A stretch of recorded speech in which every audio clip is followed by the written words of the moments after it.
নমস্কার,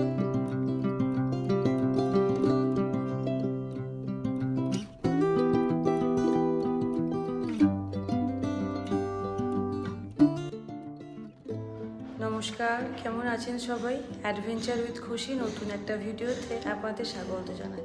আশা করি সকলেই অনেক ভালো আছেন। আর ভিডিওর শুরুতে একটাই কথা বলবো, প্রতিবেশীর বাড়ি হচ্ছে, তো সে জায়গার ফুটখাট আওয়াজ আসছে, এটা একটু আপনারা ইগনোর করে নেবেন। তো যাই হোক, তো শুরু করা যাক আজকের ভিডিওটা। মহালয়ার দিন এই শ্যুটটা করা হয়েছে।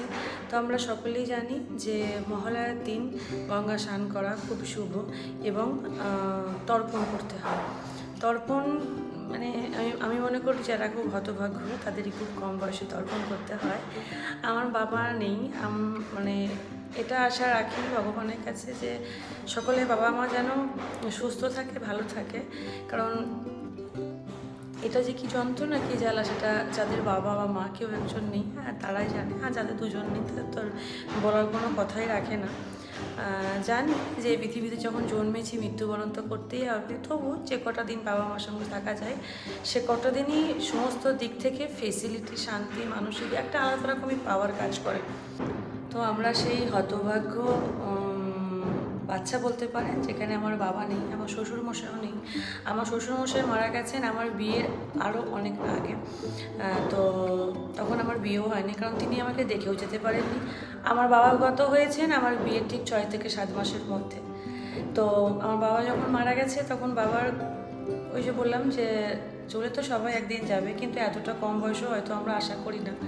যখন বাবার 42 কি 41 বছর এরকম বয়স হবে তখন বাবা কত হয়েছেন, তখন সামহাও ধরুন মায়ের বয়স ওই 32, 33 এরকম হয়তো হবে, আমি ঠিক জানি না।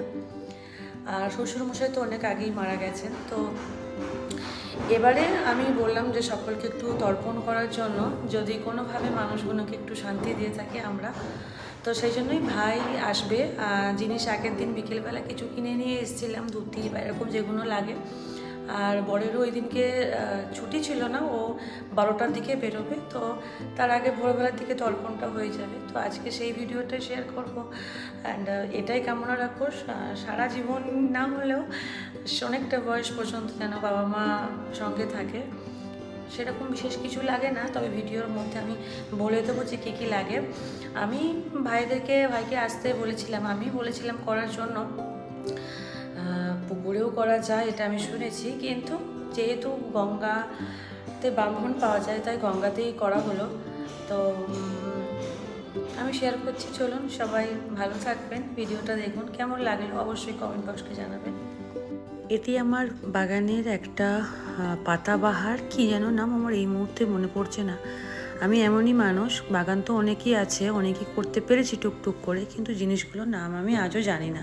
আমি কি করি জানেন তো, যেটা ফেসবুকে দেখি না স্ক্রিনশট মেরে রেখে দিই, তারপর সেটাকে নিয়ে চলে যাই নার্সারি। আর নার্সারি দাদারা বলে দেয় যে এটা এই গাছ, থাকলে আমাকে দিয়ে দেয়, এই হচ্ছে ব্যাপার। আর এটা একদম পুরো বালতি ভর্তি হয়েছে টাইম ফুল, যেটা ছেলে নিয়ে এসেছিলো স্কুল থেকে, একটা আমি আগেই বলেছি। আর এটা আমার কাকিমা শাশুড়ি, মানে শ্বশুর বাড়ির দেশের মানুষ আমাকে দিয়েছিল, এক বৃষ্টিতে গিয়েছিলাম, সেই ভিডিও শেয়ার করেছিলাম আমি। আর এখন সেখানে 2টো ফুল আর একটা কুঁড়ি আছে যেটা ফুটবে। আর দেখতেই পেলেন আমি টবের মধ্যে সব বসিয়ে রেখেছি। যাই হোক, তারপরে ওই 8:30টার দিকে মা আর ভাই চলে এসেছিলো। এখন তর্পণের উদ্দেশ্যে গঙ্গায় যাচ্ছি। যে বেরোবার খানিক আগেই বৃষ্টি হয়ে গেল, কিন্তু এটা শুনেছিলাম যে তর্পণ যখন করা হয় সেই মুহূর্তে যেন বৃষ্টি না পড়ে। তো যাই হোক, সেই মুহূর্তে পড়েনি। যারা করছিলেন তারা কি করেছে আমি জানি না, কিন্তু আমরা বৃষ্টি পাইনি। ওইটা নাকি চলে না, যে তর্পণ করতে করতে গঙ্গার জলে যদি বৃষ্টি পড়ে যায়। এটা আমার শোনা কথা সম্পূর্ণই।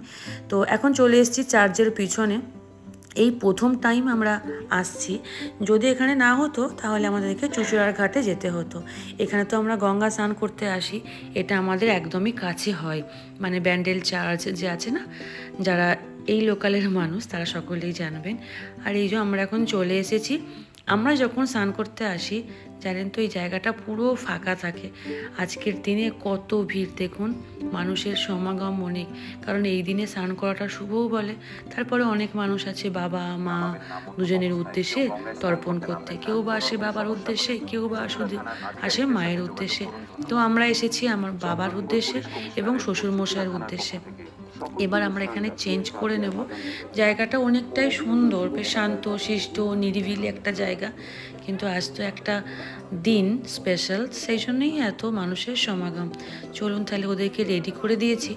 ধুতি বেশি কিছু লাগে না, নতুন ধুতি লাগে, আন্ডারওয়্যার লাগে আর গামছা লাগে, ওড়নি কিন্তু লাগে না। হ্যাঁ, আর আপনার কোষাকুষি বাড়িতে থাকলে নিয়ে আসতে পারেন। একটা হর্তুকি লাগে, আতপ চাল লাগে, সাদা ফুল লাগে, মনে রাখবেন সাদা ফুল লাগে, কারণ আমরা রঙিন নিয়ে গেছিলাম, সাদাও ছিল কিন্তু ওনারা বললেন সাদা ফুল দিতে। আর অবশ্যই যেটা লাগে তিল, আর হাতে আঙুলে দেওয়ার জন্য কিন্তু কুশের আংটি নিয়েও আসতে পারেন, আবার এখানেও কিন্তু পাওয়া যায়। আর দক্ষিণা যেমন দেবেন। চলুন তাহলে শুরু করা যাক।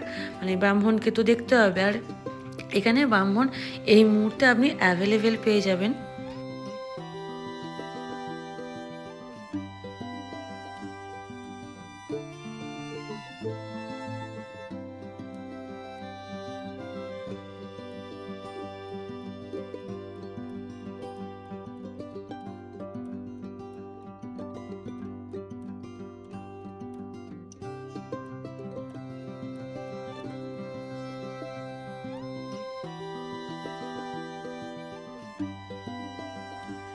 আমার মনে ভীষণ একটা প্রকার শান্তি অনুভব করছি।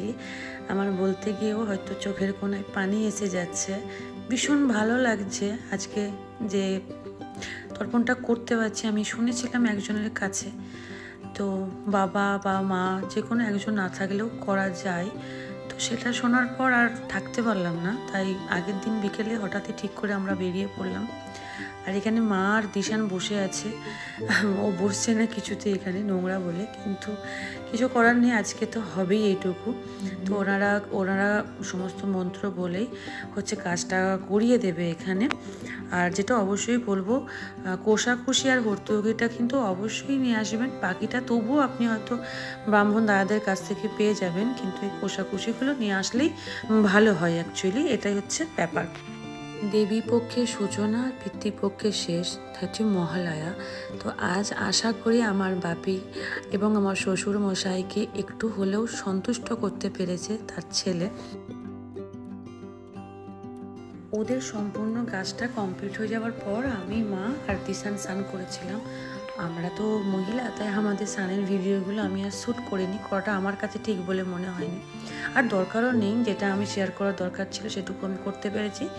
এরপরে দিশানকে স্নান করাতে নামিয়েছি। ওই যে দেখুন, তো ওর বাবা ওকে বলছে তুই কানে আঙুল দিয়ে স্নান কর। ও তখন বলছে যে আমি সুইমিং শিখেছি, আমি কানে আঙুল দিয়ে স্নান করবো না, তুমি করো আর তোমরা আমাকে ছেড়ে দাও, আমি একাই করতে পারবো।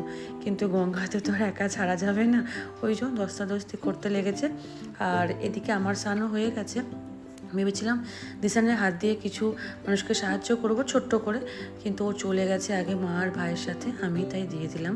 তো পুরো ভিডিওতে আমি আরও কিছু মানুষকে দিয়েছিলাম, কিন্তু সেগুলো আমি শ্যুট করলাম না। আর এদিকে একটা সরম গাছ, মানে লজ্জাবতী গাছ পেয়েছিলাম, যেটা আমার ছেলে খুঁজছিল কদিন ধরে যে মা একটা এনে দেবে। আর আমি ওই যে শুকুনি চোখে পড়ে গেল। গভীর জলে কেউ নামবেন না। ব্যাগ একটা তোমার সঙ্গে বেরোলে আমাকে এক্সট্রা দিয়ে ঘুরতে হবে।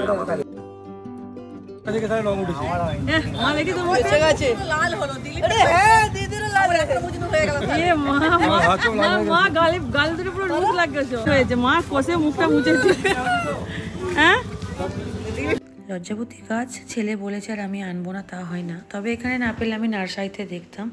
যাই হোক, চলুন আজকের ভিডিও এতটুকুই। তর্পণ কেমন লাগলো আমাদের গুরুজনদের উদ্দেশ্যে করার চেষ্টা করলাম। আজকের জন্য বিদায় বন্ধু, দেখা হচ্ছে পরের একটা ব্লগে। সবাই ভালো থাকবে।